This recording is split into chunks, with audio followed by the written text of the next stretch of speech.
Shalom bien-aimés, j'espère que vous allez bien. Moi je vais très bien par la grâce de Dieu. Il nous arrive parfois des situations que nous ne pouvons pas contrôler. Et lorsque ces situations nous arrivent, au lieu de regarder à Jésus, nous avons souvent peur ou nous cherchons à régler ces situations par nous-mêmes, par notre propre volonté.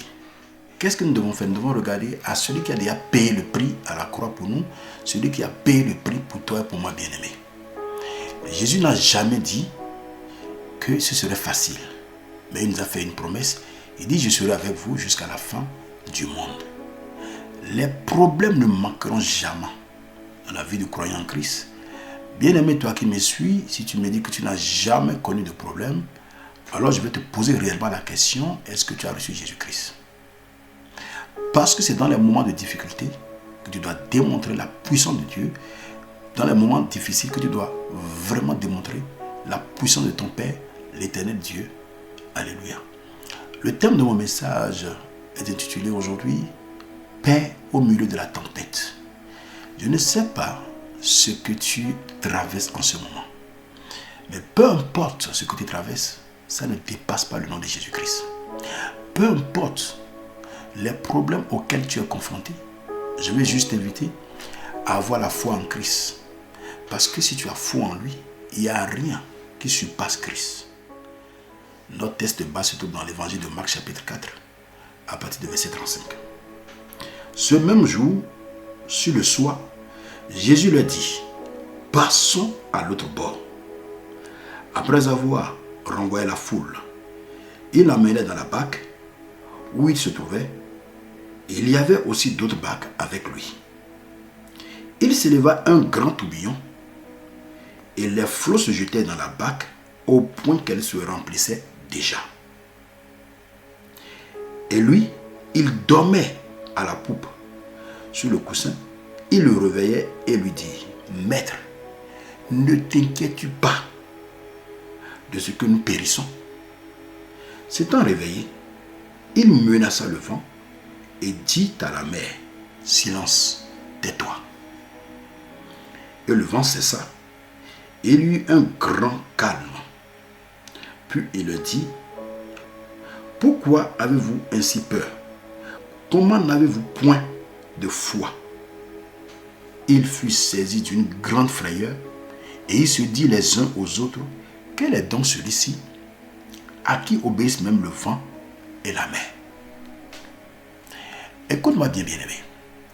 Il va arriver des situations dans ta vie où le Seigneur veut que tu passes de l'autre bord, que tu montes dans une nouvelle dimension. Si tu as reçu Jésus-Christ comme ton Seigneur Sauveur personnel, tu ne peux pas rester au lait. Il faut que tu grandisses. Il faut que tu montres de l'autre bord. Alléluia. Il est important que tu montres de l'autre bord, que tu passes de l'autre bord. Parce que c'est à l'autre bord que tu vas rencontrer les épreuves qui vont challenger ta foi et qui vont t'amener à prier pour recevoir tes bénédictions, pour recevoir les ossements de tes prières. Il y a quelques jours, je dormais et dans mon sommeil, je crois que je me suis réveillé et j'avais tellement une douleur atroce au niveau de mon genou gauche. Je n'étais pas tombé. Et lorsque je voulais bouger mon pied, tellement ça me faisait mal. Et tout ce que j'ai fait, j'ai eu foi qu'aucune douleur ne peut rester. Et j'ai ordonné la douleur. J'ai dit: écoute-moi bien, douleur. Je ne sais pas comment tu es arrivé, mais je sais une chose. Pendant que je fais mes yeux pour prier, au nom puissant de Jésus-Christ, je te le donne maintenant. Tu plies bagage et tu libères mon genou. La douleur est partie et ça restait un tout petit peu. J'ai commencé par plier mes genoux. J'ai dit: tu ne peux pas rester. Jésus-Christ ne fait rien à moitié. Quand il commence, il achève. La douleur est partie. En moins de 20 secondes, 30 secondes, la douleur est partie totalement. Je me suis levé et j'ai commencé par rendre gloire à Dieu. Est-ce que tu as la foi que Christ est capable? Certainement, tu traverses des situations difficiles. Et toi-même, comme les disciples, tu dis: Seigneur, ne vois-tu pas que cette situation me dépasse? Ne vois-tu pas que ce que je traverse, ça va m'emporter? C'est écrit où? Ça ne peut pas t'emporter. La Bible nous dit que le malheur atteint souvent le juste, mais l'Éternel Dieu l'en délivre toujours. Alléluia. Et Et dans Psaume 11, verset 3, la Bible nous dit, lorsque les fondements sont renversés, le juste, que ferait-il? Dieu, le juste Dieu, ne regarde pas les événements pour dire que c'est fini. Jésus n'a jamais dit que c'est fini.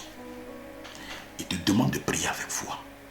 Il te demande de te lever dans la foi, dans la prière.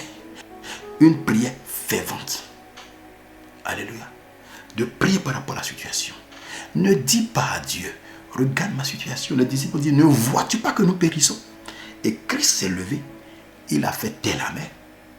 Il a calmé la tempête. Alors, peu importe ce qui se passe, j'ai un message pour toi, bien-aimé. Paix au milieu de la tempête. Jésus a dit, je vous donne ma paix, mais pas comme le monde la donne. Je prie pour toi en ce jour, toi qui es en train de me suivre. Peu importe la grandeur de ta situation, que Christ te donne la paix. Lorsque tu as la paix, le reste est gérable. Parce que la première arme que Satan envoie, les démons, les sorciers, l'ennemi envoie dans ta vie, c'est la peur. C'est pourquoi les disciples, ils ont eu peur. Ils ont oublié que le maître est avec eux.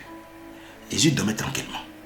Mais cela n'a pas empêché, quand ils l'ont réveillé, il a calmé la tempête. Et il demande aux disciples, pourquoi avez-vous ainsi peur? Il a calmé la tempête. Je ne sais pas quelle tempête souffle dans ta vie. Je ne sais pas quelle tempête souffle dans ton ministère. Quelle tempête souffle dans ton foyer? Quelle est cette tempête qui tangue ta barque, ton foyer, tes finances, tes projets, ta vie professionnelle? Quelle est cette tempête qui souffle dans la vie de tes enfants?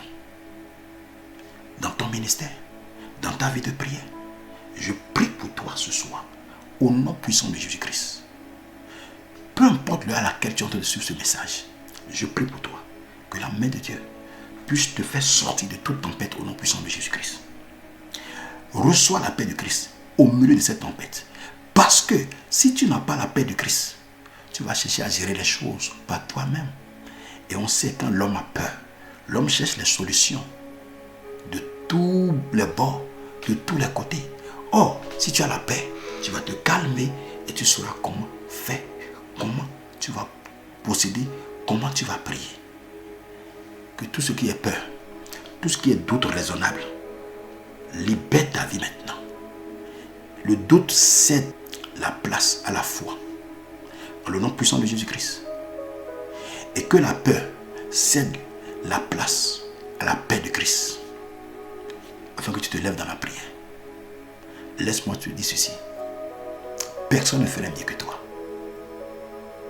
Même Jésus-Christ, il ne peut pas le faire à ta place. C'est pourquoi il est écrit dans Matthieu 18, verset 18. Tout ce que tu lieras sur la terre sera lié au ciel. Pas ce que le ciel a lié. Toi, sur la terre, en tant qu'enfant de Dieu. Tout ce que tu vas lier est lié au ciel. Et tout ce que tu vas délier sur la terre est délié au ciel. Le ciel t'attend.